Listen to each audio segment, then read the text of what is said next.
Señor presidente, el primer ministro Benjamin Netanyahu no se ha atrevido a declarar que la guerra terminó. En su visión, terminó la guerra entre Israel La y guerra Hamás. terminó. La guerra terminó, ¿ok? ¿Entiendes eso? Por esa razón estamos en camino a una verdadera paz en el Medio Oriente por primera vez en el tiempo que llevo de vida.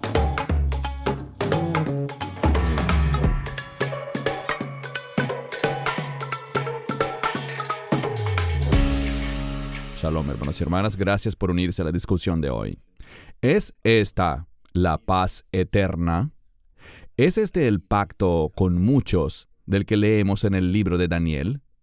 Primero que nada, bienvenido, Baruch. Shalom, Cristian. Es un placer verte. Estamos grabando este video el lunes 13 de octubre de 2025. Mientras grabamos, en Israel están esperando la liberación, largamente demorada, de los rehenes que se debería concretar en las próximas horas. Antes de entrar en materia, Baruch, me gustaría conocer tu opinión sobre cómo te sientes con lo que está pasando. ¿Cómo está el ambiente en Israel hoy? Y luego entraremos al contenido del video. Bueno, obviamente, la gente está muy agradecida. Hemos estado esperando esto por más de 2 años. El dicho en Israel era Adhatu Aharon, que significa hasta el último rehén. Y la implicación es hasta que el último rehén sea liberado. Esto es algo que toda la nación realmente deseaba. Estamos muy emocionados porque parece, y quiero enfatizar, parece que va a suceder hoy. Justo ahora, mientras hablamos, sabemos que hay 7 rehenes que están en manos de la Cruz Roja, siendo trasladados a Israel. Debería tomar, desde el momento en que estamos grabando, aproximadamente 20 minutos más y luego estarán en manos israelíes del otro lado de la frontera. Estamos agradecidos por eso. Mi esposa está mirando el televisor. ¿Están aquí ya? Ella dice que ya se encuentran en manos israelíes. Rivka me acaba de actualizar y efectivamente, estos 7 ya están en nuestras manos en este momento. Alabado sea Dios, esto debió haber pasado hace mucho tiempo, pero sin duda es momento de celebración, especialmente para los familiares de los rehenes. Sabemos que algunos están vivos, otros tristemente no. Pero creo que es muy importante para esas familias también tener un cierre. Como dijiste, Baruch, es importante que todos terminen de regresar a casa. Hoy celebramos con Israel. Para cuando este video sea publicado, probablemente todos los 20 rehenes ya estén con sus familias. Es muy importante, Baruch. Hemos sido inundados con preguntas, tal como pasó hace un mes con aquel falso anuncio de un supuesto arrebatamiento en septiembre. Pero ahora el tema es si este pacto en Medio Oriente es el mismo que leemos en Daniel. Donald Trump ha afirmado que llegó la paz eterna. Entonces, estamos viendo las noticias, pero queremos analizar todo lo que ocurre desde una perspectiva bíblica. Así que, Baruch, si estás listo, comencemos. Directo al tema.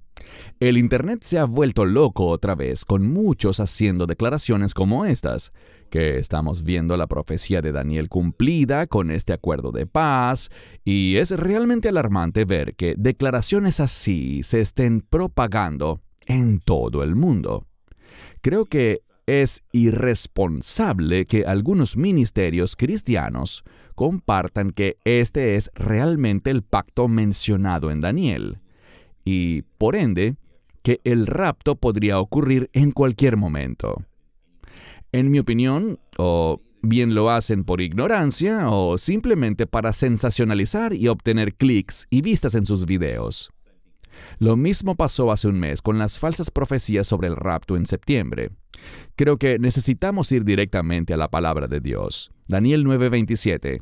Él hará un pacto firme con muchos durante una semana, y a la mitad de la semana pondrá fin al sacrificio y a la ofrenda. Y sobre el ala de las abominaciones vendrá el desolador, hasta que el fin decretado se derrame sobre el desolador.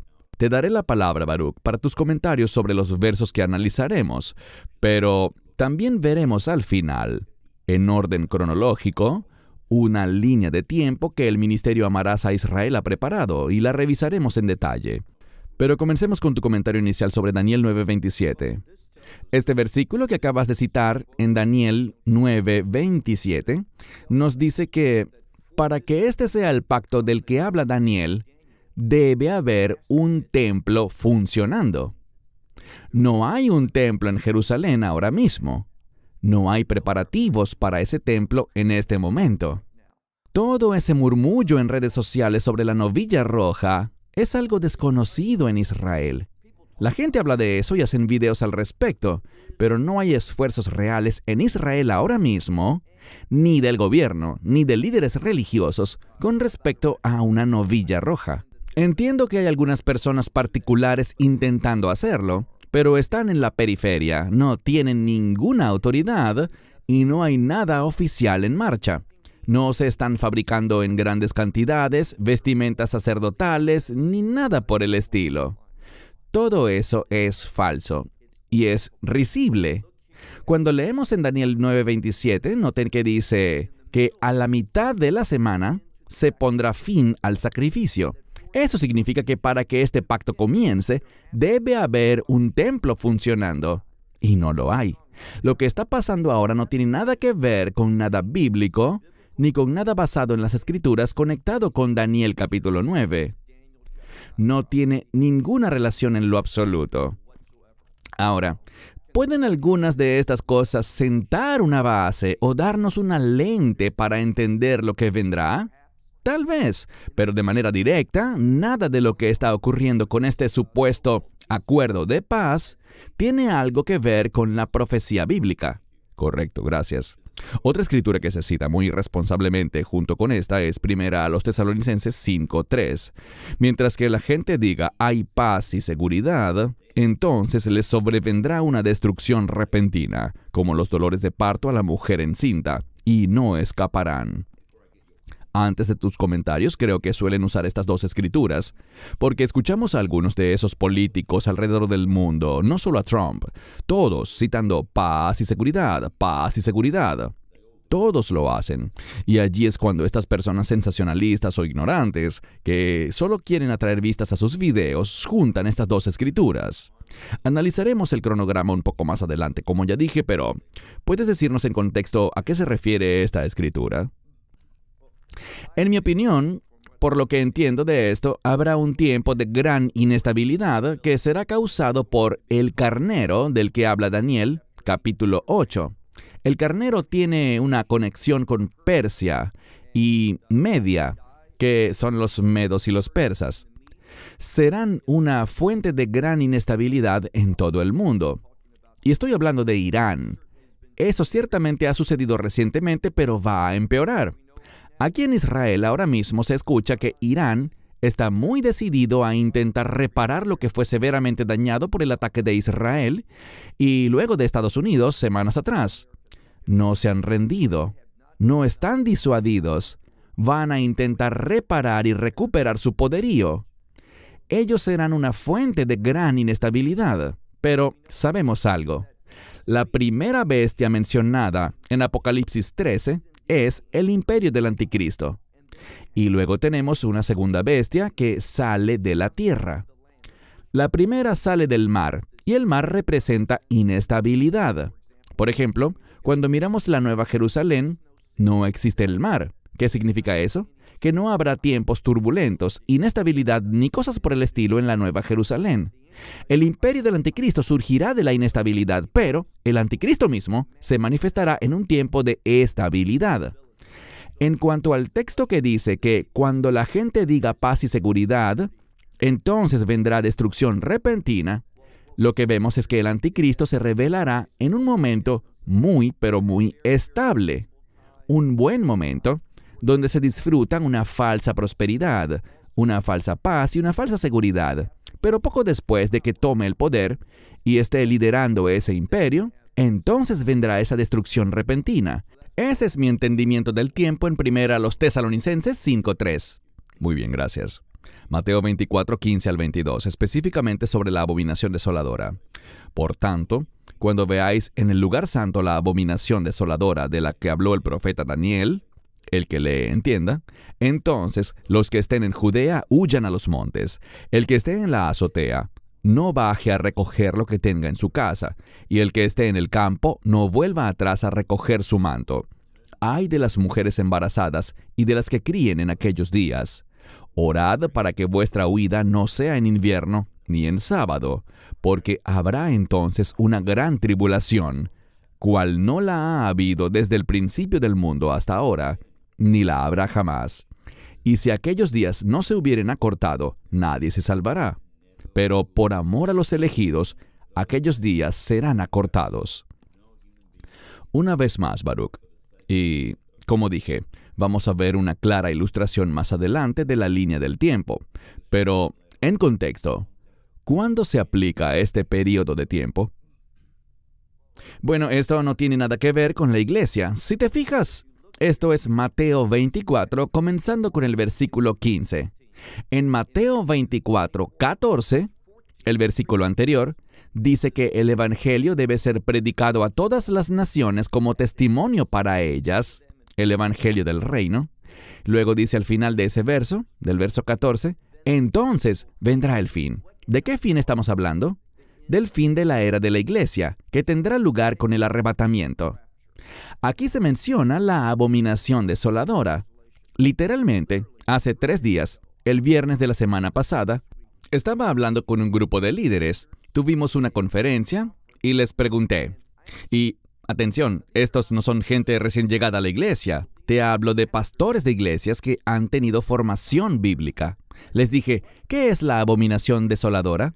¿Quién puede decirme qué es? Si lees aquí dice, cuando veáis en el lugar santo la abominación desoladora de la que habló el profeta Daniel, el que lee, que entienda, nosotros deberíamos saber de qué se trata. ¿Qué es la abominación desoladora? Es trágico que muchas personas que hablan sobre los últimos tiempos y demás, cuando les preguntas sobre esto directamente, no lo saben. La abominación desoladora es cuando el anticristo entrará en el lugar santísimo, se exaltará a sí mismo, se opondrá a todo lo que es de Dios y eventualmente se sentará en el lugar santísimo, sobre el propiciatorio, y se autoproclamará Dios. Porque sabemos por Números 7:89, que la presencia de Dios habitaba en ese lugar entre los 2 querubines, en el propiciatorio, o caporet en hebreo. Así que esa es la abominación desoladora, y esto ocurrirá, ¿cuándo? En la mitad, hablaremos de esto en breve, en la mitad de estos últimos 7 años, exactamente en el medio. Hay otro versículo de las Escrituras, Daniel capítulo 12, versículo 11, que dice que desde el momento en que se remueva el sacrificio diario, ¿y qué causará que sea removido? Dice Shikutz Shomem, la abominación desoladora. Insisto, todo esto apunta al hecho de que la abominación desoladora ocurrirá, ella detendrá el funcionamiento normal del templo, y allí será cuando Israel rechazará al anticristo. Allí es cuando iniciará ese terrible tiempo de tribulación que se menciona más adelante en este pasaje, cuando dice que habrá una gran tribulación, como no ha habido desde el principio del mundo hasta ahora, ni la habrá. A partir de allí es que ocurrirá esa gran tribulación, y no debemos confundir esto con la gran tribulación de la que habla Apocalipsis 7:14, pues esa tiene el artículo definido la, mientras que esta otra no. Esta habla de una gran tribulación dirigida contra Israel. Si miras el contexto lo verás claramente. Por ejemplo, ¿por qué orar para que no sea en invierno? El invierno es nuestra temporada de lluvias. También para que no sea en Shabbat. Eso le habla directo a los judíos. Esta gran tribulación habla de la persecución que ocurrirá contra los judíos, el peor tiempo de persecución en la historia para los judíos, y ocurrirá después de la abominación desoladora. Correcto, muchas gracias. Leamos ahora Isaías 28:18. Entonces tu pacto con la muerte será anulado, y tu acuerdo con el Seol no se mantendrá. Cuando pase el azote abrumador, serás derribado por él. Danos algo de contexto sobre esta escritura, Baruch. Esto habla del hecho de que al final habrá victoria para el pueblo del pacto de Dios. Y cuando digo el pueblo del pacto de Dios, quiero ser muy específico. El pueblo del nuevo pacto de Dios. Habrá un remanente de Israel que llegará a la fe. 1/3, según dice Zacarías, en los últimos días, cuando vean la segunda venida del Mesías y reconozcan quién es Él. Esa es una gran noticia y queremos eso. Pero principalmente, si vas a experimentar que este pacto de muerte sea anulado, ¿qué significa eso? Que habrá vida, no muerte, sino vida. Y seamos específicos, vida eterna. ¿Cómo ocurre eso? Solo a través de la obra de Yeshua HaMashiach, Jesucristo, en la cruz, cuando hizo la obra de la redención. Eso es lo que causará que el enemigo sea derrotado. Y tengo grandes noticias. Ese enemigo ya fue derrotado por la sangre de Cristo. Así que podemos estar seguros de que tendremos una victoria eterna. Y este pacto de muerte, que es parte de la ley, porque Moisés dijo, pongo ante ustedes vida y muerte. Bueno, el Mesías, él tomó la muerte cuando murió en la cruz, y también tomó la maldición. Repito, la Torá dice, pongo ante ustedes vida y muerte, bendición y maldición. El Mesías dice la Biblia a través de Pablo, citando Deuteronomio 21, que él se convirtió en maldición por nosotros. ¿Por qué? La cita en Deuteronomio 21 dice que maldito es todo el que es colgado en un madero. Así que el Mesías tomó la muerte y tomó la maldición para que podamos tener vida, específicamente vida abundante, vida eterna, y que podamos recibir las bendiciones de Dios. Estoy agradecido por el nuevo pacto que hizo posible el cumplimiento de Isaías 28, 18. Amén, gracias. Ahora, antes de mostrar la línea de tiempo de los últimos días que hemos preparado, aquí un pequeño resumen específicamente relacionado con lo que estamos hablando. El fin de los tiempos comenzará con un período conocido como los dolores del parto. En Apocalipsis 6, del 1 al 8, se mencionan los primeros 4 sellos, eventos que corresponden a la victoria del anticristo y su imperio, el macho cabrío, derrotando a una coalición liderada por Irán, el carnero, como lo comentabas, Baruch. Cuando el anticristo haya finalizado su dominio sobre todas las naciones del mundo, establecerá un pacto. Este pacto durará 7 años y corresponderá a la semana 70 de la profecía de Daniel. Estos últimos 7 años comenzarán con el funcionamiento del templo en Jerusalén. Quiero destacar esto, Baruch. Está en las notas de este diagrama cronológico que ha sido muy bien preparado por el Ministerio de Amarás a Israel. Pero es muy importante que la gente lea esto que viene a continuación e incluso que lo ponga en pausa, porque lo que hemos visto en los medios con Donald Trump y este acuerdo de paz no es lo que leemos en Daniel. Tus comentarios, Baruch. Estoy totalmente de acuerdo contigo, Christian. Estamos agradecidos por la liberación de los rehenes, al menos por los primeros 7 que hemos visto ya en manos del ejército israelí, y estamos agradecidos por eso. Trump fue una figura clave para esto. Pero esto no tiene nada que ver directamente con Daniel 9 y esas profecías. De hecho, si miras los versos anteriores a Daniel 9, hablan de traer una justicia eterna. ¿Realmente pensamos que por lo que hizo Trump, la justicia eterna está llegando?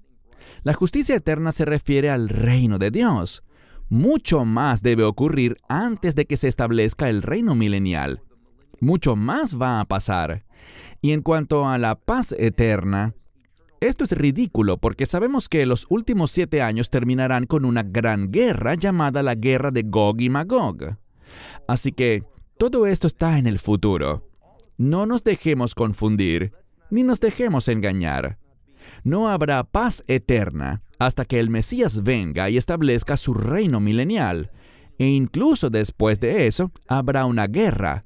Vemos en Apocalipsis 20 que después de esos 1000 años, Satanás será liberado, saldrá y engañará a muchos. Tendrá de su lado un gran grupo de personas que vendrán a atacar a los santos en Jerusalén, y sabemos que Dios destruirá ese ejército que Satanás organice, enviando un fuego del cielo que los destruirá.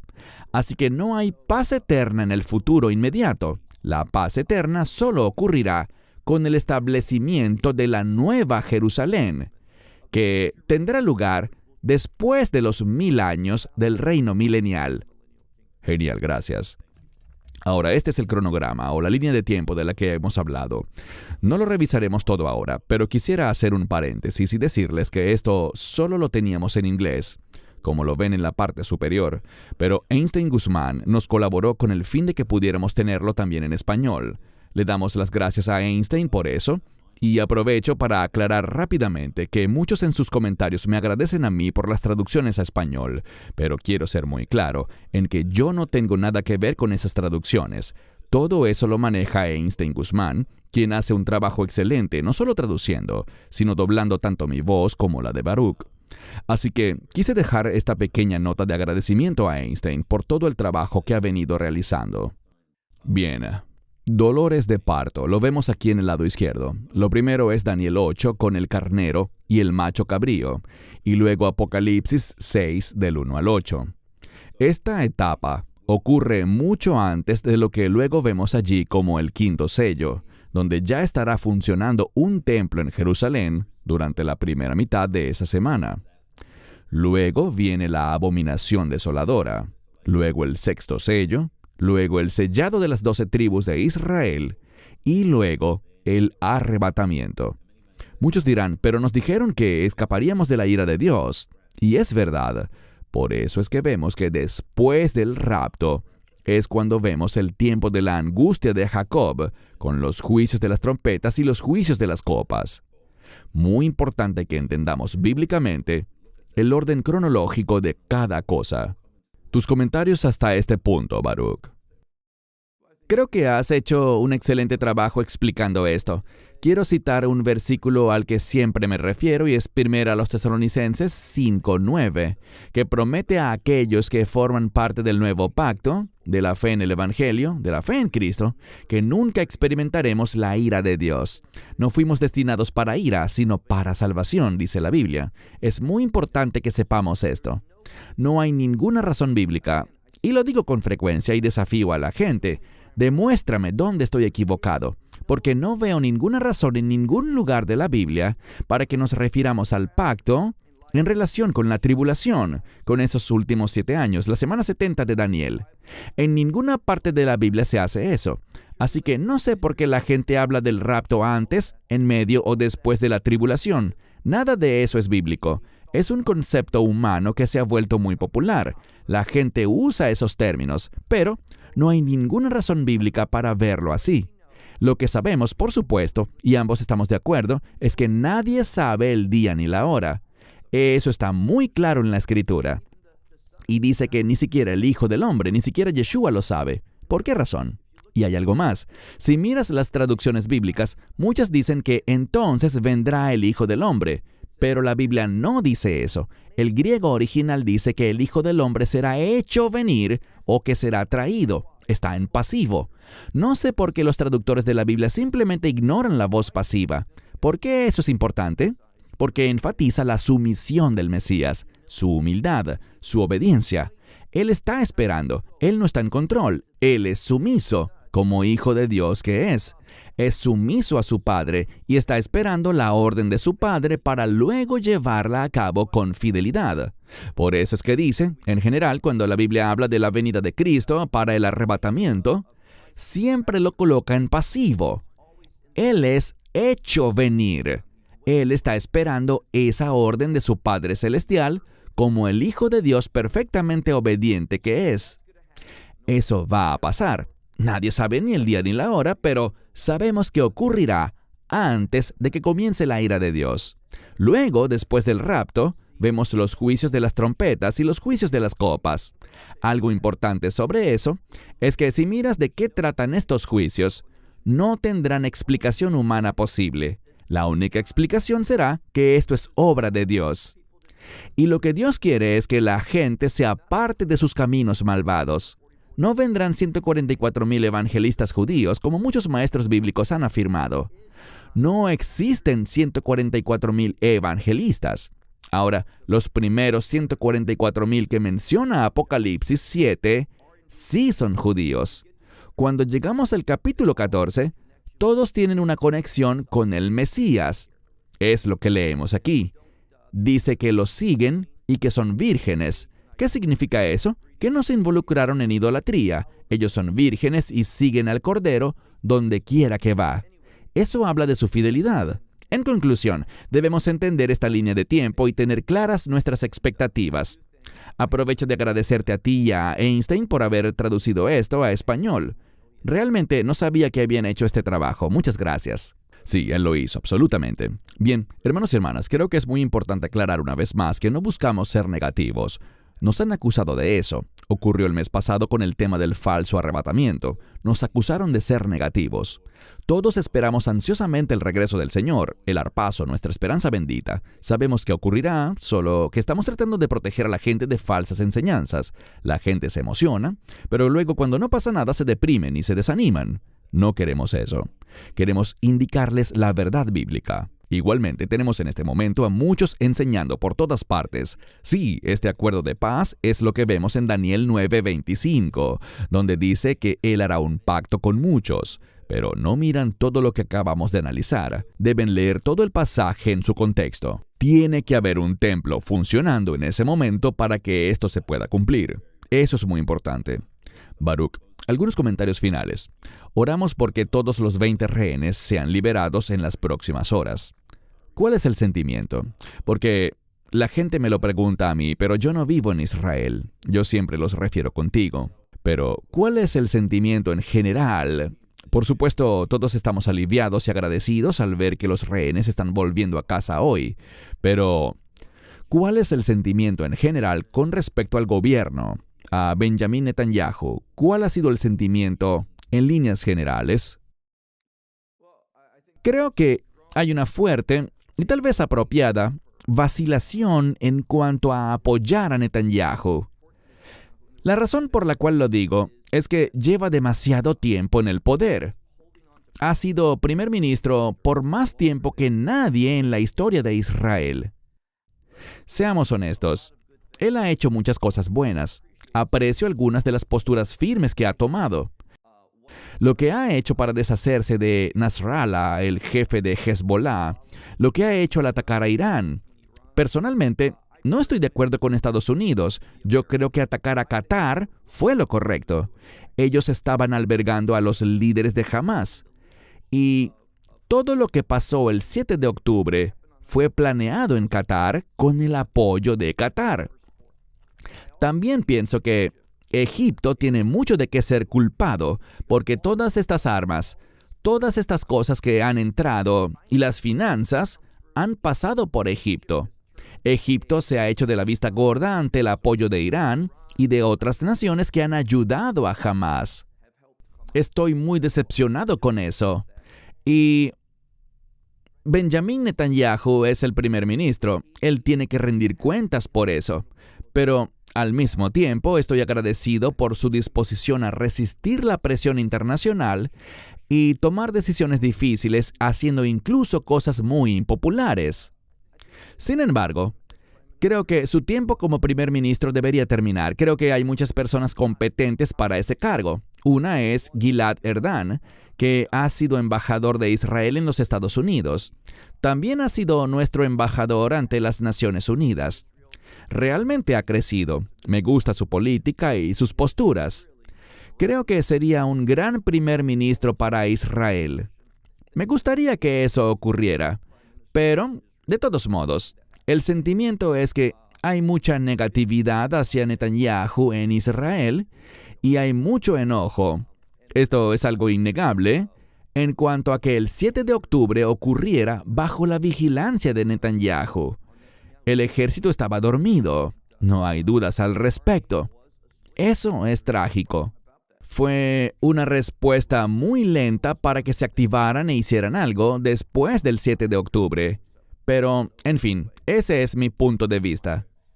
Baruch, pienso que es importante durante este tiempo, en lugar de centrarnos en falsos profetas y maestros que se vuelven locos en Internet hablando del acuerdo de paz, lo importante realmente es que la Iglesia apoye a Israel y ore por Israel.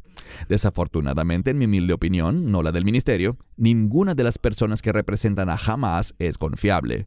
Son personas malvadas y perversas. No les importa la paz, ni siquiera les importan sus propios prisioneros. Su meta es aniquilar a Israel y seguir recibiendo esos miles de millones de dólares que reciben en supuesta ayuda. Tengamos cuidado porque, especialmente, creo que liberaron a casi 2,000 prisioneros palestinos en este acuerdo, de los cuales 200 tenían condenas de por vida. Estemos muy alertas, orando por Israel, por la paz de Israel y de todo el pueblo judío. Baruch, gracias por tomar el tiempo para grabar este video tan importante. Esperamos que se publique pronto en inglés y en español. Hermanos y hermanas, gracias por su sintonía. Sigan orando por Israel. Dios te bendiga, Baruch, y a todos mis hermanos y hermanas les digo Shalom y bendiciones. Shalom and blessings. Esperamos que te hayas edificado con el mensaje de hoy y lo compartas con otros. Te invitamos a seguir nuestros estudios cada semana por este canal y por el portal de YouTube de Amarás a Israel. También puedes descargar nuestra aplicación móvil gratuita, Mi Estudio Bíblico. Finalmente, para obtener más información sobre nosotros, visita nuestra web amarasaisrael.org, donde encontrarás otras conferencias de Baruch en audio, video y texto. Hasta el próximo programa. Que el Señor te bendiga en Yeshua HaMashiach, Jesús el Mesías, mientras caminas con Él. Shalom desde Israel.